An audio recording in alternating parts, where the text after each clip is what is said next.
Hello, welcome to another video from Random Shashi. In this video I am going to talk about a common problem faced by users when installing Windows in some laptops.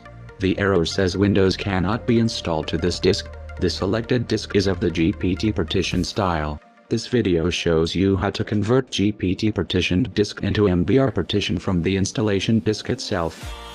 First, run the Windows installation disk, and press Shift key plus F10.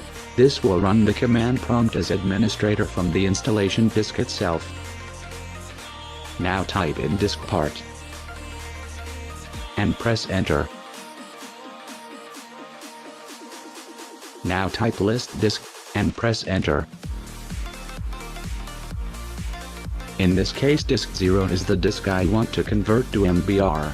So I will type select disk 0, in your case it could be different, and press enter.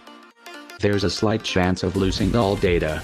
Make sure you acknowledge all the risk before doing this step. Now type convert MBR, and press enter. The disk will be converted from GPT to MBR. Now you can install Windows. If you have any doubt, feel free to ask them down in the comments. I would be glad to help. If you like this video, please give it a thumbs up, and I'll buy you a cookie if you subscribe. Thank you for watching.